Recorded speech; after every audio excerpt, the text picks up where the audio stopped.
এখন সবাই শেখ হাসিনারই উদাহরণ দেয় যে উনি তো তাহলে ভালো ছিল, এবং এটা যখন আবার কেউ বলতে যায় তখন বলে যে আপনারা স্বৈরাচারকে ফেরত আনার জন্য কথা বলতেছেন।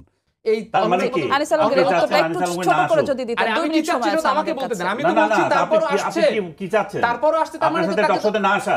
আমি কি বলছি আনিস আলমগীর, আপনি তো আমাকে বলতে দেন। আপনার প্রশ্নটা কি না শেষ না না, হয়েছে? আপনি তো যে আপনি আপনি আমাকে বলতে চলে বলেছেন গেছেন। আনিস আলমগীর, আপনি আপনার ব্যক্তি পক্ষ থেকে আক্রমণ না, উত্তরটা এটা দিন। হচ্ছে অবশ্যই ব্যক্তি আক্রমণ। contextual আলাপ। আপনি ফেসবুকে কি স্ট্যাটাস দিয়েছি, আমি ফেসবুকে সেই স্ট্যাটাস কোন প্রেক্ষিতে দিয়েছি আপনি জানেন? না না, কোন প্রেক্ষিতে দিয়েছেন সেদিন সেটা বলেন রাজধানীতে, জাতির কাছে। ওকে আপনি খুব ভালো উদাহরণ তুলেছেন, আমি আমাকে যেটা শেষ করতে দেন। না আপনি শেষ করবেন না, আমরা আমি এক যেটা মিনিটের আপনি মধ্যে যেটা একটু শেষ তুলছেন সেটা করবেন। দেখে আমি আনিস দিয়ে আলমগীর, আমি শেষ করি, তারপর আপনি বলবেন। আপনি আমার মাঝখানে আমাদের একদমই সময় নেই, এক আমি মিনিটের একদমই মধ্যে শেষ না, আপনি করব। একদম 10 আপনার 20 এখানে ব্যক্তি সেকেন্ড আক্রমণের জন্য আসি না না। না, ব্যক্তি আক্রমণের বিষয় না, অবশ্যই ব্যক্তি আক্রমণের আপনি বিষয়। পাবলিকলি বলেছেন, এটা ব্যক্তি আক্রমণ কিভাবে হয়? না, আমি পাবলিকলি বলেছি, আমি পাবলিকলি ব্যাখ্যা দিয়েছি, আপনি সেই ব্যাখ্যা দেখেন না কেন? আমরা পাবলিকলি একদম 23 শেষের জুলাই দিকে বলেছেন চলে এসেছি, যে 1 মিনিট পাবো, আপনি একটু পাবলিকলি 10 23 সেকেন্ডে জুলাই শেষ করবেন। বলেছেন যে এই ছাত্র আন্দোলনের উপরে অন্যরা শহর হয়েছে, শেখ হাসিনার এটাকে শক্তভাবে দমন করা উচিত, এই আন্দোলনটাকে সন্ত্রাসী আন্দোলন বলেছেন। কমপ্লিটলি মিথ্যাচার। আপনি এটা তো আছে, এত মিথ্যা কিভাবে বলেন? আপনি প্রকাশ্য বলে আছে। আপনাকে শোনাই। হ্যাঁ, আমি শুনে আপনি দেন, আপনি বলেন, আপনি তো লিখেছেন, আমি পড়ে শোনাই। সাধারণ ছাত্রদের ঘাড়ে সওয়ার হয়ে বিগত কয়েকদিন ঢাকায় নারকীয় সন্ত্রাসের মধ্য দিয়ে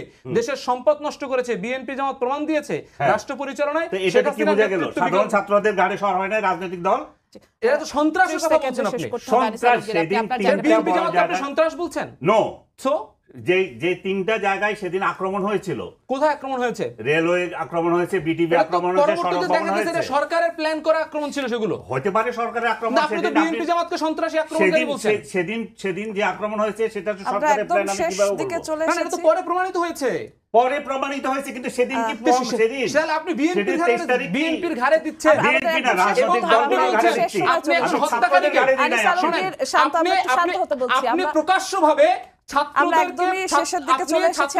আমাদের ব্যক্তিগত সম্পর্ক কি নষ্ট করে ফেলতে হবে? না, আমি তো কি বললাম, আমি তো ব্যক্তিগত সম্পর্ক, আমি ব্যক্তিগত সম্পর্ক নষ্ট করার কথা বলছি না। আপনি আপনার পেশাদারিত্ব রাখেন, আমি আমার না, পেশাদারিত্ব আমি রাখছি। এটাই বলছি যে ব্যক্তিগত সম্পর্ক এখন যেমন নষ্ট করা ঠিক না। আমি সরকারের পক্ষে, আগে- আপনি সরকারের বিরুদ্ধে। আমরা লড়তে যাচ্ছি এক জায়গায়, কিন্তু আমরা আমাদের আর্গুমেন্ট পেশ করব, আমরা আমাদের মতো। কিন্তু আজকে তৈরি হয়েছে কি, আপনি বিরোধী, এটা আজকে তৈরি হয় নাই। আজকে যেটা তৈরি হচ্ছে সেটাও যেমন নেগেটিভ, আগে এটা ছিল সেটাও নেগেটিভ ছিল। আমি যখন বলেন তো, আপনি খালেদা জিয়ার মামলায় কাকে লড়তে নিষেধ না, না, করেছিল? পুরো তারেকের আইন মামলায় পাড়ায়- কাউকে নিষেধ করেছিল? পুরো আইন পাড়াতে আমরা দেখেছি যে কোনো আইনজীবী যারা আপনাকে যারা এমন কোনো- বিএনপির আপনি- লোকজন গেলে এই যে আপনি এমন কোন, আপনি কোন আমি না বলছি, একবার স্পষ্ট উদাহরণ সহ বলছি।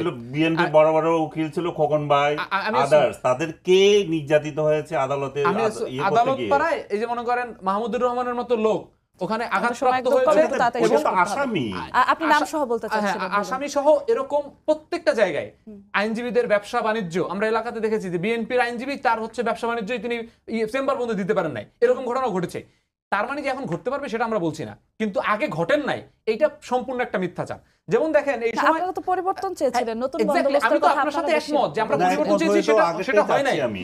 সেটা হয় নাই, সেটার জন্য আমরা সমালোচনা করব, কিন্তু আগে ভালো হইছে, এইটা তো একটা মিথ্যাচার। আগে ভালো হওয়ার কথাটা না, কিন্তু পরিবর্তন তো সবথেকে বেশি আমরা চেয়েছি। যেমন আনিস আলমগীর ভাইরা হচ্ছে 23 জুলাই বলেছেন গণঅভ্যুত্থানের সরাসরি বিরোধিতা করে যে সাধারণ ছাত্রদের উপরে হচ্ছে ঘাড়ে সওয়ার হয়েছিল, যে এই যে জামাত বিএনপি নারকীয় সন্ত্রাস করেছে এবং শেখ হাসিনাকে তিনি তৈরি করতে বলেছেন, সন্ত্রাস দমন করতে বলেছেন।